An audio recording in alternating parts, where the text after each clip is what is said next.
to smash down. I wanna take my time, I'm trying to peep you out. Where is this going? Where is this going to? Maybe you and me can be an item, but ain't no guarantees you win the title. Where is this going? Oh baby, where is this going to? Something's on my mind, girl. I'm trying to get over all this madness. My heart is filled with sadness. I realize what happened. Ain't no rush, what I do.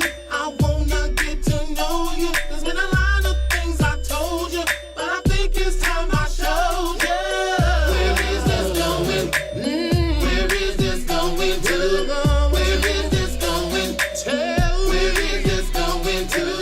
Where is this going? Shalom. My name is Daniel Ben Yaakov. To my left is Yeshay Ben Israel. To my right is Azara Ben Daniel. And what we're going to do today is we're going to kind of add to a lesson that was done, months ago. I did a lesson on the sighting of the new moon and when the new month begins. I mean, it was pretty much cut and dry.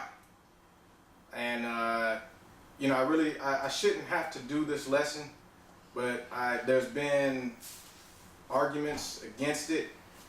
There's been some questions, and certain questions were answered on that video in the comment section.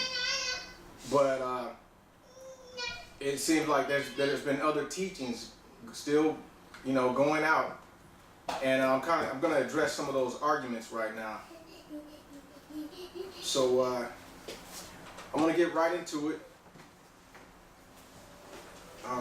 One thing I noticed, there was a video that was put up by a sincere brother, and he put up his lesson in a respectful, intelligent manner, you know, in a scholarly manner, and I appreciate that. I respect that. However, the lesson was full of holes. It was faulty.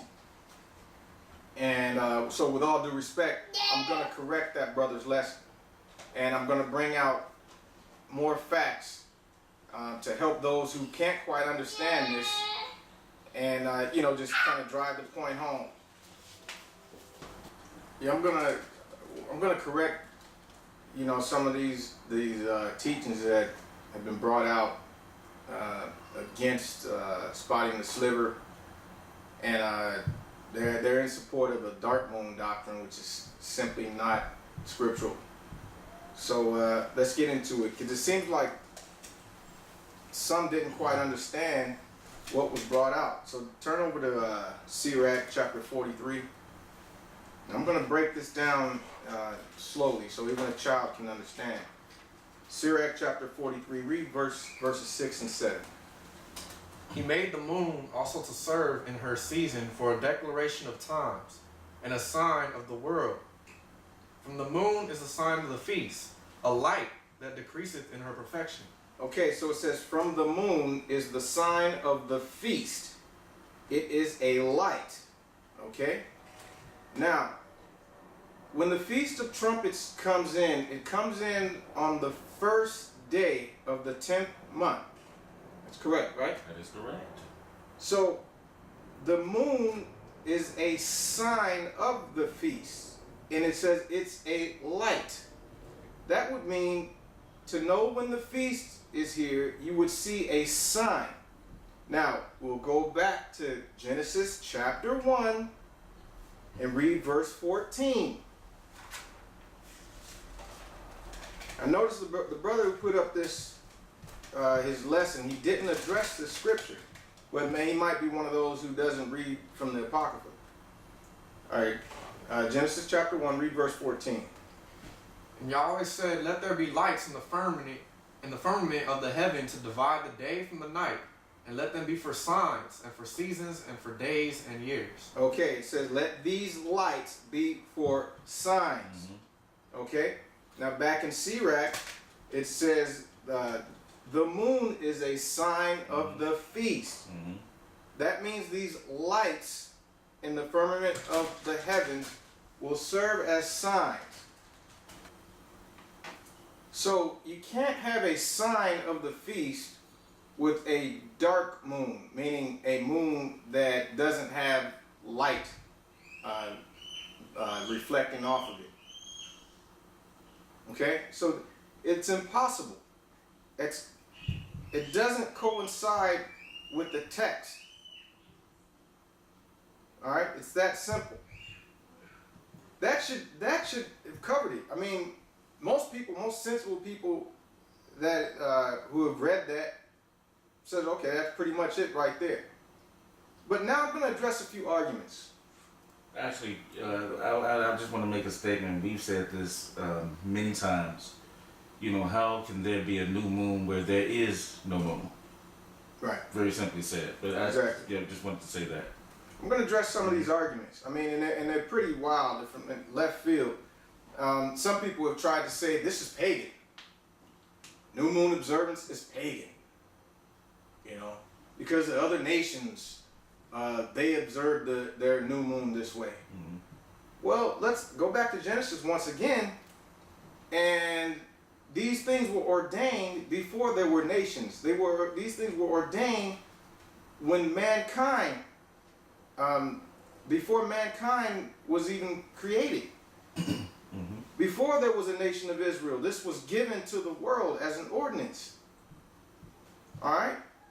So it would make perfect sense for the nations, the ancient nations like the Babylonians, the Sumerians. It would make perfect sense for them to follow after these things because they are descendants from Noah. And Noah is a descendant from Adam. Mm-hmm.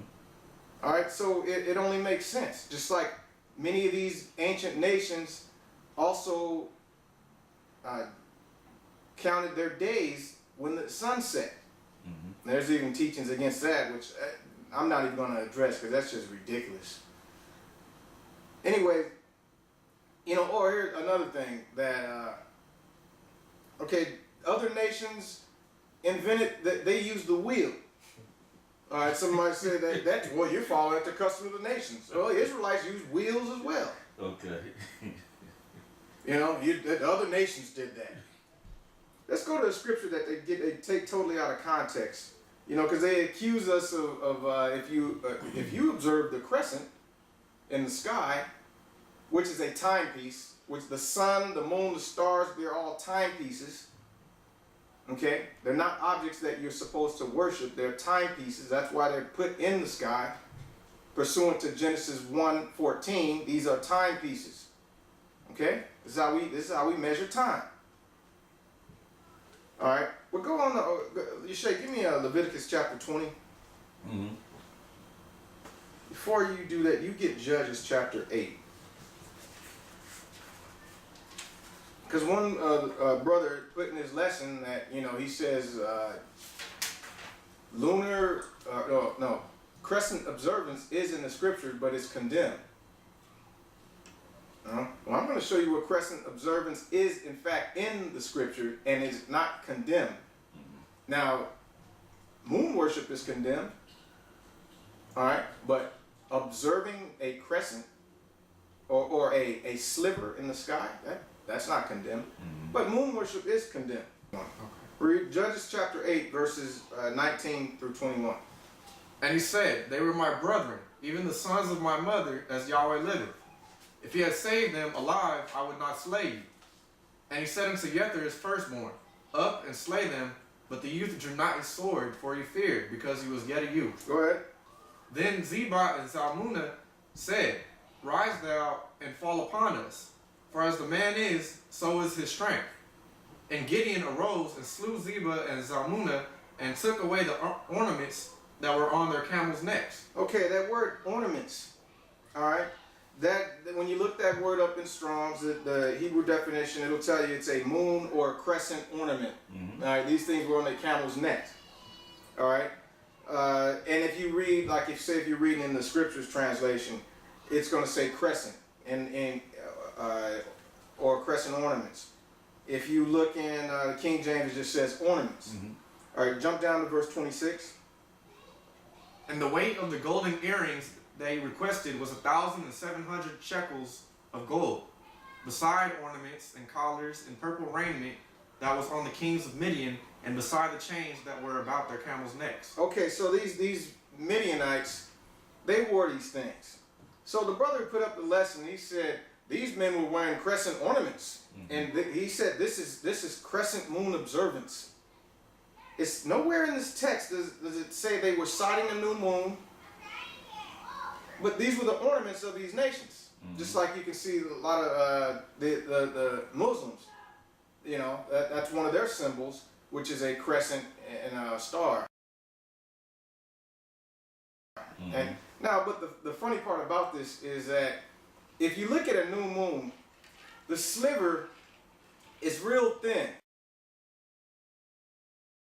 If you look at one of these ornaments that they wear, it's like a 7-day-old crescent. All right. And nowhere does it say, nowhere does this have anything to do with an observance of a new moon. You know, you have people who worship the sun, but the sun is a timepiece for us. So other like Egyptians and the sun god worship stuff. So does that mean that since we use the sun as a timepiece that we're pagan, that's condemned? That's a moot point right there. That's a weak argument. It doesn't even fit in this. It has nothing to do with it.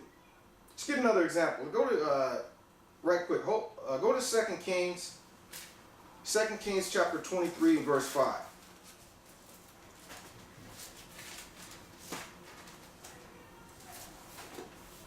Second Kings chapter 23 and read verse 5. Okay. We're going to see where sun worship of the stars, all that stuff is condemned. Go ahead. And he removed the idolatrous priests, whom the kings of Yehuda had ordained to burn incense in the high places in the cities of Yehuda, and in the places round about Jerusalem. Them also burned incense unto Baal, to the sun, and to the moon, and to the planets, and to all the hosts of heaven. Okay. So in that word that says planets, it's talking about the constellations. Constellations, yeah. And so you can see the moon worship is burning incense. See, this isn't observance or using the planets as a timepiece like they were ordained to be used. These people were actually observing those. I mean, actually worshiping those planets and heavenly bodies. And it had nothing. I mean, we use the sun. Everyone knows that. In every culture, they use the sun as a timepiece. Okay, we have sunrise and sunset. All right. So does that mean that you're worshiping the sun? Come on, you got to get real. Those sort of arguments are actually a waste of time, and I can't really respect that sort of argument because it's weak. It's hella weak. Let's expound on this some more, because then they say, well, you're not supposed to follow the ways of the nations. Then they misquote the law. Okay, and we're students of Torah, so when you go to the law, you got to come correct, because we're gonna check you on it. All right. So let's go to Leviticus chapter 20. And start reading verse 22. You should therefore keep my statutes and all my judgments and do them, that the land where I bring you to dwell therein spew you not out. Go ahead. And you shall not walk in the manners of the nation which I cast out before you, for they committed all these things, and therefore I abhorred them. Okay, so now if you just read the text and comprehend it, in verse 23 he says, you shall not walk in the manners of the nation which I cast out before you. For means because they committed all these things, and therefore I abhorred them. All we have to do is look up in the chapter, and you'll see the abominations and things that these nations were committing. It did not say that they counted the beginning of their months using a sliver or a crescent. He's not condemning that. He's talking about these abominable things that these nations did. Let's cover a little bit of that. Stay in the chapter. we're not going to go through all of it, but we're going to see what he was talking about. So you can't just loosely apply crescent moon observance, that's what you want to call it. You can't apply that to this law here. Because the nations follow that, so that's one of their customs. Well, guess what? The nations also wore shoes, they wore sandals, their women wore dresses, all right? Their men wore breeches, okay? So you can't apply that. That's very weak. Okay, let's talk let's start in verse 17 real quick, just to get a few of the things that the Most High was talking about. These are the customs and manners of these nations. Okay. And if a man shall take his sister, his father's daughter, or his mother's daughter, and see her nakedness, and she see his nakedness, it is a wicked thing, and they shall be cut off in the sight of their people. He had uncovered his sister's nakedness. He shall bear his iniquity, okay, or his guilt. Read on. And if a man shall lie with a woman, having her sickness, and shall uncover her nakedness, he had discovered her fountain. She had uncovered the fountain. She had uncovered the fountain of her blood. Of both them, and both of them shall be put to death from among their people. Okay, so we can see that what he's getting at here is that these nations, they were practicing this sort of stuff, just like what goes on nowadays. People, laying with women during their menstrual cycle and things like that. Israel's not supposed to do that. So some of you out there, you better, if you say you're Israel, you better make sure you're not doing stuff like that. And don't basically, you shouldn't even touch your woman when it's that time of the month. Don't sit where she sat. Don't lay in the bed with her. We got lessons on this stuff. Going down to verse 21. Okay. And if a man shall take his brother's wife, it is an unclean thing or profane thing. He had uncovered his brother's nakedness. They shall be childless. Read on. You should therefore keep all my statutes and all my judgments and do them, that the land where I bring you to dwell therein spew you not out. Go ahead. And you shall walk not in the manners of the nation, which I cast out before you.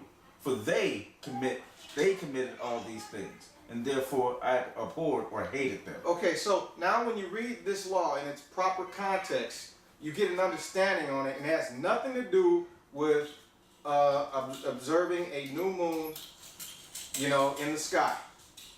All right, just because it's not talking about certain normal customs or manners that were laid down from the beginning for mankind.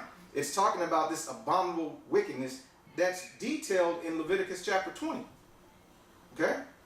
Give me Deuteronomy chapter 4 right quick. Read verse 15.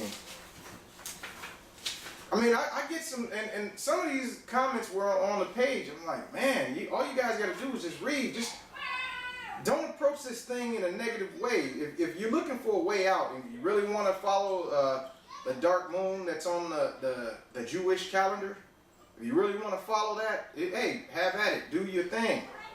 But don't try to justify it with the scriptures.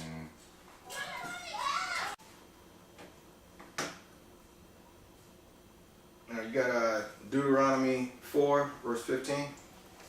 Deuteronomy chapter 4, verse 15. Take ye therefore good heed unto yourselves, for ye saw no manner of similitude on the day that Yahweh spake unto you in Horeb, out of the midst of the fire. Verse 16. Lest ye corrupt yourselves and make you a graven image, the similitude of any figure, the likeness of male or female. Now go on down to verse 19. And lest thou lift up thine eyes unto heaven, and when thou seest the sun, and the moon, and the stars, even all the host of heaven, shouldest be driven to worship them and serve them, which Yahweh the Mighty One hath divided into all nations under the whole heaven. Okay, so he's condemning you to look up in the sky and to worship these things.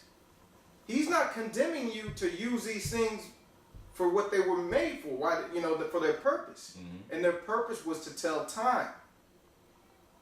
Okay, so I mean that's a very weak argument when people come at me with stuff like that. It's irritating actually, because, and I know we have to be patient with those who aren't quite there yet, but we look at these things like, man, this is basic, the Most High tells us what these things are put up there for. All right. Jump down to go to Deuteronomy chapter 18 real quick. Read verse 9. And these are some of the arguments I'm covering. I'm just addressing these things. Deuteronomy chapter 18, verse 9. When thou art come into the land which Yahweh thy mighty one giveth thee, thou shalt not learn to do after the abominations of the nations. Okay? So the Most High says don't learn to do after the abominations of the nations. Mm-hmm. We can tell what he tells you what things are abominations. Mm-hmm. Okay? That lying with animals and things like that. Mm-hmm. You know, look, there's also, faggotry, all sorts of things. He tells you what an abomination is. But to look at a luminary and use it as a timepiece, that's not an abomination. Right. It doesn't matter if the Babylonians or Sumerians were doing it or whoever, because they were put here for mankind to do these things with. That's some of the oldest tricks in the books to justify Yeah. doing the right thing. Yeah. It's ridiculous. Oh, One more that gets used. Get Yirmiyahu chapter 10. Yirmiyahu chapter 10, read verses 1 and 2. We're gonna we're gonna address all these little arguments, even though we shouldn't have to. But I know there's people who can come into the faith. It could be relatively new or weak in the faith, and they might fall for such false teachings and get led down the wrong path. So we want to make sure this doesn't take place. So even though these are some ridiculous arguments, we have to address them. Go ahead. Hear ye the word which Yahweh speaketh unto you, O house of Israel. Thus saith Yahweh, learn not the way of the heathen, and be not dismayed at the signs of heaven, for the heathen are dismayed at them. Okay? So he's telling us don't be dismayed at the signs of heaven. He doesn't say do not use the signs in heaven, for their purpose, which he gave us in Genesis chapter 1. He said don't be dismayed at them. So how can you use that as an argument to support a dark moon, which is not a sign? Okay, a dark moon is not a sign of heaven. A dark moon does not fit Genesis chapter 1, verse 14. It's not a sign. You can't see it. All right? It is a mathematical calculation. That's what it is. It's an astronomical new moon. That is a man-made thing used to measure the new moon. It was never ordained. The Most High never told us that. All right? Now let's address this. Here's another one that I hear, which all one give me 1 Samuel. 1 Samuel chapter 20, read verse 5. all right. And you go ahead and get Psalm 81, verse 3. And David said unto Jonathan, behold, tomorrow is the new moon, and I should not fail to sit with the king to eat. But let me go, that I may hide myself in the field until the third day at evening. Okay, David says tomorrow's the new moon. All right, jump down and read verse 18 right quick. Okay. Then Jonathan said to David, tomorrow is the new moon, and you shall be missed, because your seat will be empty. And when you have stayed 3 days, then you shall go down quickly and come to the place where you did hide yourself. And when the business was in hand, you shall remain by the stone Ezel. Okay. So people will use that and say, well, they weren't citing the new moon because David said tomorrow is the new moon. How did he know? Well, this is how he knows. It's common sense. A new moon with a month cannot last longer than 30 days. All right. If the new moon, a month will be, it will come in on the 29th day. My bad. It'll come in on the 30th day or the 31st day. In other words, a month will never be longer than 30 days. So obviously, it had to have been the last day of the month. And just like we know right now, when the month, if it's 30 days old, we know, even if it's cloudy or whatever, we know the next day is the new moon, because a month won't last longer than 30 days. That's just common sense. But we're going to back this up with a little bit of history. read a little bit from, I don't know if some of you know about Maimonides. He's also known as Rambam. He's a rabbinical scholar, a noteworthy rabbinical scholar. I think he was from the 13th century, somewhere around there. But Rambam had a lot of knowledge. He's credited with compiling the 613 commandments, you know, from the Torah. He actually compiled them and listed them all. But Rambam was a noteworthy scholar, and we'll see what he has to say about that.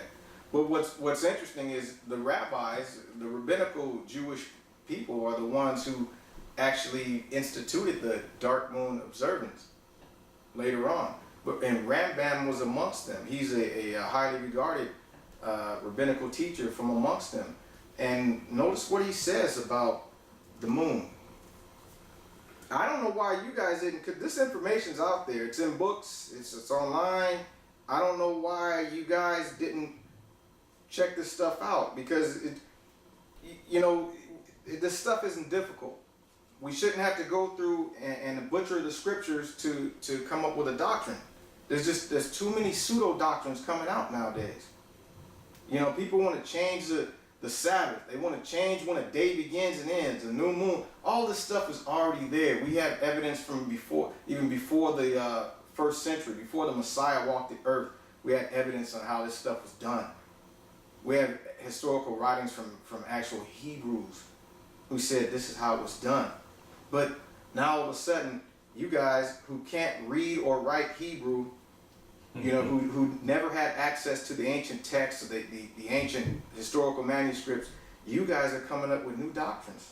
But these men already told us how it was. I'm not talking about Rambam. I'm talking about real Israelites before his time. They wrote about this stuff. But let's notice what Rambam says. I'll read it. He says, each month the moon disappears and becomes invisible for about 2 days, or somewhat more or less for about 1 day at the end of the old month.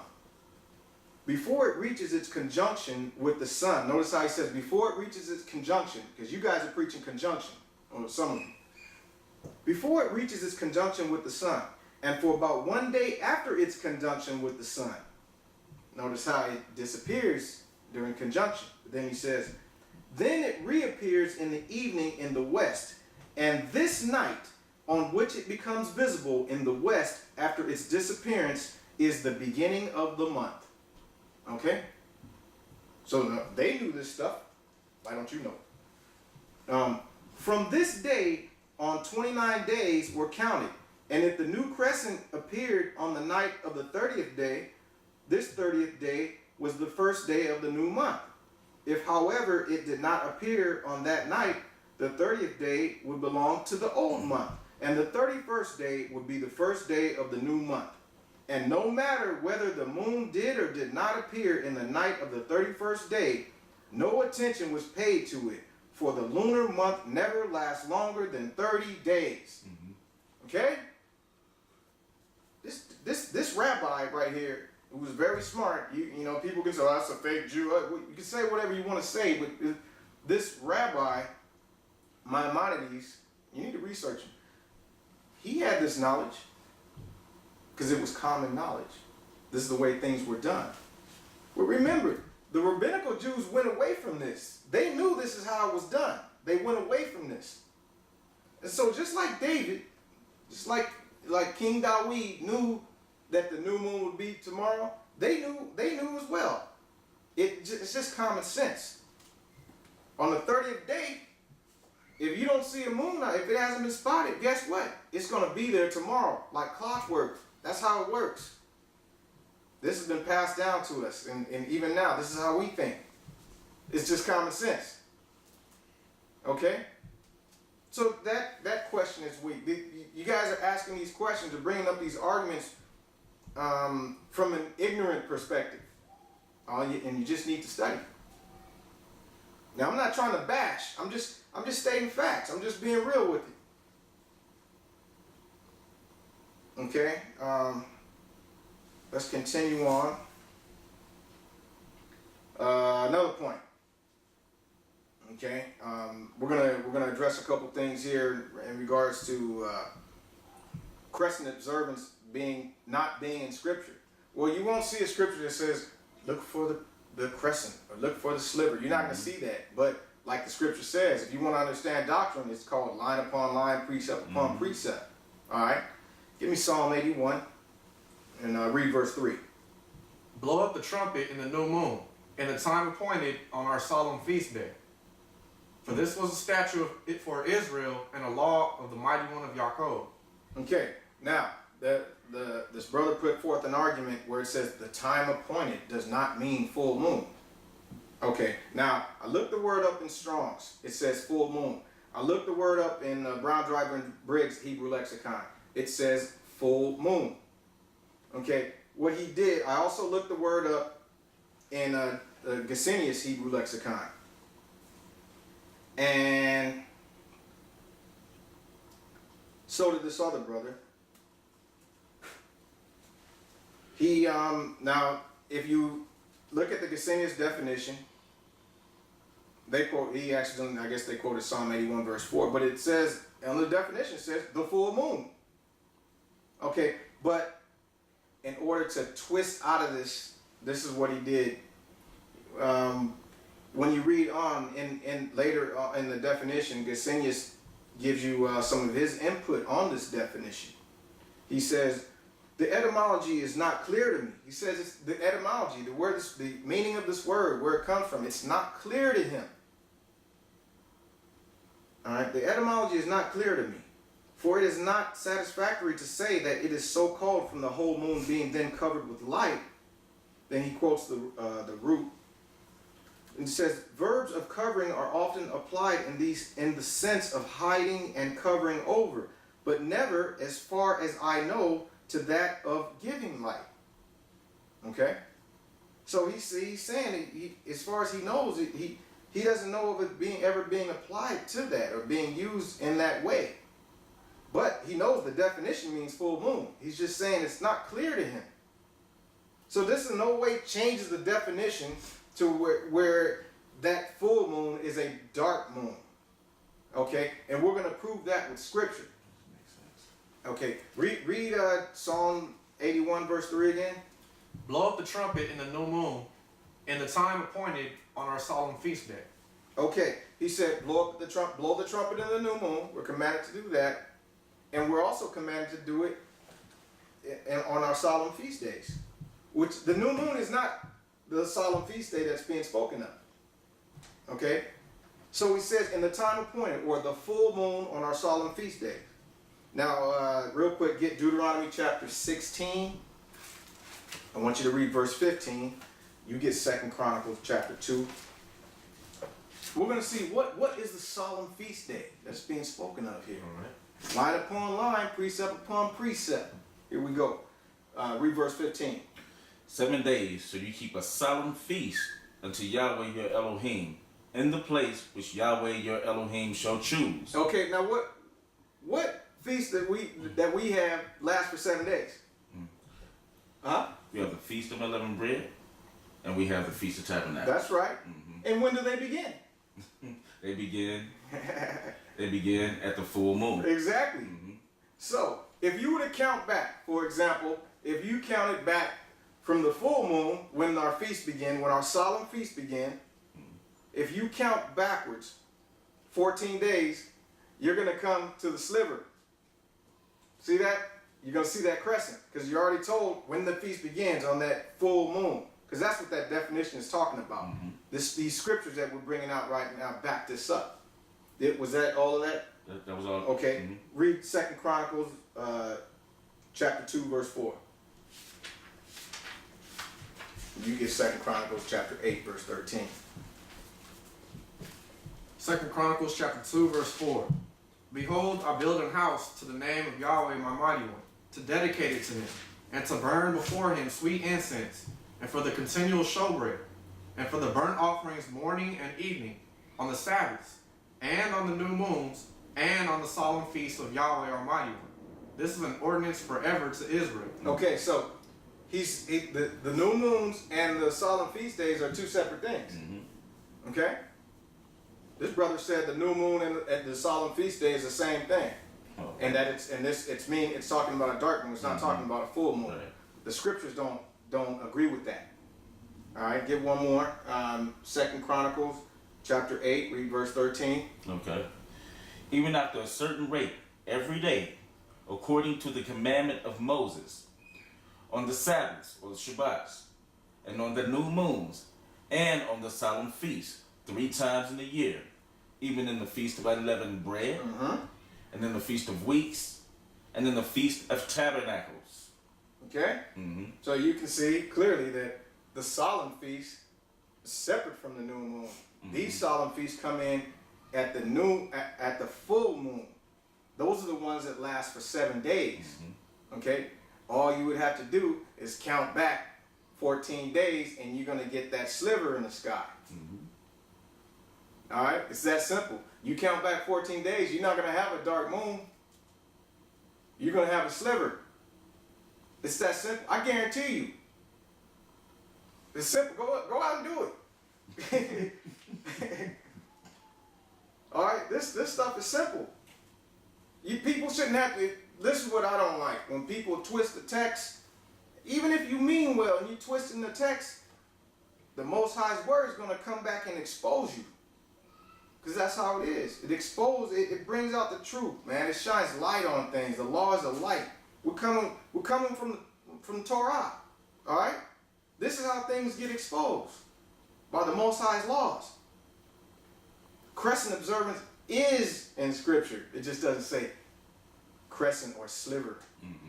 But we do have the full moon, and that does mean full moon because the solemn feasts come in on the 14th. All right? It's that simple. All right? Let's touch upon something else right quick. Oh, you know what?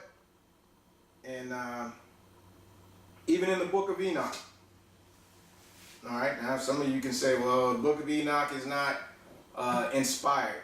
Okay, so you can say that all you want, but the fact is, it is an ancient book. It was a book that was around before the Mashiach was even born. So whether it was inspired or not, it is a record, and this is how Hebrews thought. Okay, so in the book of Enoch, what chapter is that? I forget. 78. I think it's Enoch 78, verses 10 through 13. I'm going to read this. It says, "And the Malach Uriel showed me another law, a law. When light is transferred to the moon, and on which side it is transferred to her by the sun. During all the period during which the moon is growing in her light, she is transferring it to herself. When opposite to the sun during 14 days, her light is accomplished in the heaven. And when she is illumined, throughout her light is accomplished in the heaven. And on the first day, she is called the new moon. For on that day, the light rises upon her. She becomes full moon exactly on the day when the sun sets in the west. And from the east, she rises at night, and the moon shines the whole night through till the sun rises over against her, and the moon is seen over against the sun." Okay? So notice how he said, and on the first day she is called the new moon, for on that day the light rises upon her. All right? So regardless of whether you think the book of Enoch is inspired or not, it shows an example of Hebraic thought. All right? It shows how Hebrews thought back then. Okay. Also, during that time, the Messiah lived. He walked the earth during that time. Not once did he condemn them. He kept the feast. Because you could say, well, the Israelites back then were going off. Well, the Messiah kept the feast. He never condemned them about it. The Scripture gives us record that he was there on Passover. He kept it on the proper days. He was always there. That means he went along with their calculations. He also said, the scribes and Pharisees sit in the seat of Moshe and do everything they tell you to do. Okay? So, hey, he followed it. We can't find dark moon in here anywhere. All right, now we're going to get a quote from Philo. I go to Philo a lot, and rightfully so, because Philo was a contemporary of Yeshua and the apostles. He lived during that time. Well-known Israelite from Alexandria, Egypt. Respected for his knowledge. Okay? He's going to show you how it was done. This is how it was done back in the day, in the 1st century. All right? Read. This is from Philo under the special laws under the heading the third festival. Go ahead. Thirdly, because at that period, the more powerful and important body gives a portion of necessary assistance to the less important and weaker body. You might have to start up a little higher. Go ahead. Following the order which we have adopted, we proceed to speak of the third festival, that of the new moon. Okay. First of all, because it is the beginning of the month, and the beginning, whether of number or of time, is honorable. Secondly, because at this time there is nothing in the whole of heaven destitute of light. Thirdly, because at that period the more powerful and important body gives a portion of necessary assistance to the less important and weaker body. That more powerful and important body is the sun. All right? Because the moon, the light from the moon is just a reflection from the sun. Go ahead. For at the time of the new moon, the sun begins to illuminate the moon with a light which is visible to the outward senses. Whoa, that means it's visible to the eye. Not to an astronomer's telescope, but to the naked eye. Go ahead. And then she displays her own beauty to the beholders. And this is, as it seems, an evident lesson of kindness and humanity to men, to teach them that they should never grudge to impart their own good things to others. Right, he gets deep right there. See, that's how we're supposed to be. We're supposed to be a light to the nations. See that? Go ahead. But imitating the heavenly bodies should drive envy away and banish it from the soul. You know, does not nature teach you? People out there, see how that greater light, it helps out the lesser light? If I may make a point, because these timepieces are always reliable, and we should be as stable and as reliable and as consistent as these timepieces are also. Yep. That's true. Right on time, like clockwork. All right, but hey, testimony from Philo. Hey, and these guys, man, they were around back then. These people, they spoke Hebrew, they wrote Hebrew. You know, they weren't guessing. They didn't need a Strong's Concordance. They didn't need lexicons. They knew what was being spoken of. Because some might say, well, I get my information from the scriptures. You don't understand the scriptures. Like these men didn't get their information from the scriptures. Try getting understanding. Don't just play around in the scriptures. You need the history. These men didn't lose their identity. They didn't have to go to the heathen to get their text. All right? Which is what we did. We go to the heathen and want of everything to get our historical books, you know, our authoritative sources, our King James Bible. Most translations you got to go to the Gentile to get. But then to come back, you know, because you don't want to accept the history of men who were there, who actually worshipped, who kept the feast. Real Israelites. You don't want to accept that, and so you want to chunk these things off and say, well, that ain't the scriptures. I only get my information from the scriptures. Well, like they didn't. Come on, man. Yeah. That's just a weak excuse. Obviously, your breakdowns are incorrect. Okay, so we have witnesses from Philo. We have a witness from Maimonides, also known as Rambam. We have witnesses from the scriptures itself. You know, what more do we need? One last thing I'm going to address right quick, and then we'll close.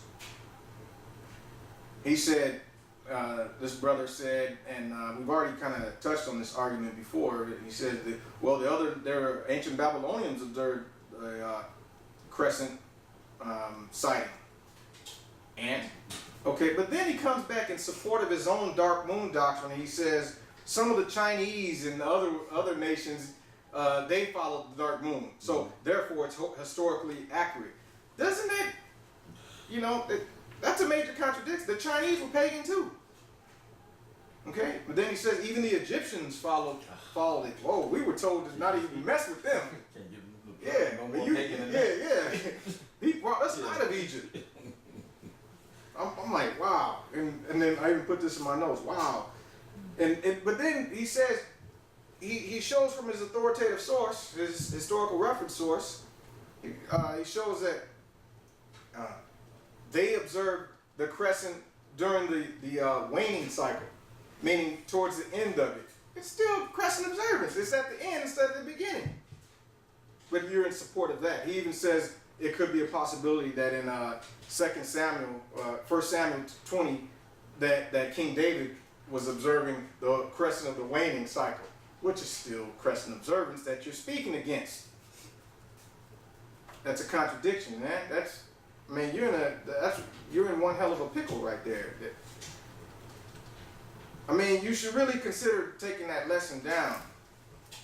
Now, I'm not trying to bash. I'm just being real with it. When you speak in public, the people have the right to question you, just like you requested. Send your questions. I'm just doing this in video format because I'm trying to edify the people and edify the brother who put that lesson up as well, just to give some correction. I have no problem with being corrected, but you must be correct. If I go behind you, if I go through your lesson and see where you have holes, you did not correct me. But if I go through your lesson, I'm like, oh, he's on point. Maybe I need to reconsider. Then I will come with a lesson correcting myself because I had already put out bad information. So I have to recant that and come with the proper breakdown. That's how this works. Okay, so that's a major contradiction on supporting a crescent on the waning cycle of the moon or the end of the month. You can't do that. Also, you showed an image, a NASA photo, I believe, of the astronomical new moon, but which can't be seen with the naked eye. But you showed how it was seen from outer space, I believe, or a telescope. Anyway, you said, look, there you can see a sliver. But you're preaching against the sliver. You know? The thing is, the Most High put these things up for us to see with the naked eye. Alright? And during the mathematical time, when the moon is dark, you can't see it. So therefore, we don't begin our count. And there will never be a controversy or an issue with counting from day one of the first sliver, because like I mentioned before, it will never go past 30 days. So if you count from day one, when you see the first sliver, if the new moon comes in on the 30th day, then you declare that day is the first of the month. If it doesn't, you would have to declare the next day. It's that simple. It works every time like clockwork. You can never go wrong with it. And that's the way it is. It's throughout history and throughout the scriptures. That's the way it's been. So, I didn't want to have to get thorough like this with it. It shouldn't have to. But it seems like some are still not getting it. And these pseudo doctrines need to be crushed, man, for real, because it's causing confusion. We shouldn't be arguing on when the Sabbath day is, when the new moon begins, when the day begins. This stuff is basic. It's only people who, want to come up with other things. This stuff has already been down. We got the history on it. We don't need any other outside information confusing the people. We need to be moving on to bigger, more complex things. All right, you guys got anything you want to add? Maybe just a summary on how simple this thing is and the simplicity of everything. I mean, like you pointed out before, a lot of people will look at us observing a timepiece, which is, even more reliable than our watches on our wrist, as worship, man. It's just an observance. Just like the sun, that's for days. We do that all day long. Yeah, we don't worship the sun. We use it as a timepiece. Good. The moon for months. The stars, the constellations for seasons. So that's simple. I mean, and just like my brother said, read, but more simply, observe, look, see, it's there. Also, I mean, throughout the lesson, you might have heard like certain breakdowns such as weak, false, ridiculous, and stuff like that. Ain't no, we doing this in love. It ain't no disrespect, you know. But we have no respect for persons when it comes to this truth, and this is why we do this the way that we do it. You know, no respect of persons, because this is not personal, but it is personal when it comes to our own personal lives, because to teach right, our lives depend on it, as it should anybody teaching this word. Yeah, and I just want to reiterate, it's not the person that I'm attacking. That ain't cool. I ain't with that. That's tacky and classless. I don't appreciate that. You got people out there who do that, and they're going to get addressed. But it's the doctrine. All right, it's nothing personal. And actually, you know, like I said in the beginning, I appreciate that brother. I like the way he presented his lesson. It was inaccurate. But when he approached me with it, it was on the under. He didn't come to the lesson trying to, you know, be a keyboard warrior. He approached me in private. He said, "Let me know what you think." I'm letting him know what I think, but I want to let the world know. I didn't say the brother's name. Like I said, I ain't trying to put him out there like that. But you know, it's just we're coming against false doctrine. You know, and we want to make sure everything is correct. You know, so we can just think. For example, like people are struggling with this basic stuff. You know, there's a lot of stuff that the stars are put up there for to tell us, but we can't bring it out because you got people that's calling a crescent moon pagan. Just think what they'll say if we bring out some scriptural things about what the stars do and how people read the stars. Okay, and we'll probably get ridiculed just for making that statement right there. Yeah. Even when Yeshua came, there was a sign for the 3 wise men that they saw. Yeah. And they weren't, or wise men. Yeah, It that's doesn't right, say it was 3. wise But, men, yeah. but you know, the public knows him as 3 wise men, and that's why he said it. But yeah, you know, they weren't condemned for that. You know, but we'll bring that stuff out in another lesson. We might touch on some of this, but man, people are getting real simple. They're like, it's like a witch hunt. Everything's pagan. Or if you wanna condemn something, or if you wanna go after that teaching, you just call it pagan, and everybody will get scared. Overzealous. Yeah. You know. So that's it on that. If there's any questions, get at us. And with that, may the Most High bless your understanding. Shalom. Where is this going to? Alright. Where is this going? Yeah. Where is this going to? I parked Lamborghini doors right behind the Jeep. Hopped out white feet with an all-white tee.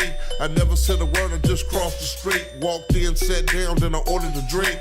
Baby in the pink mink, all of my mix. Coke bottle dumb thick, she a runway chick. I sip like a Mac and catch the contact. Bossed up, nigga bossing up like that. In fact, got big stacks, she's for rats. Big guns, them the ones, put your hat on flat. I gotta kick back, let the gang come to me. Baby looking at me like she really wanna do me. She wanna run through me, wanna sample the plate. So I asked real nice, could my 9 get that?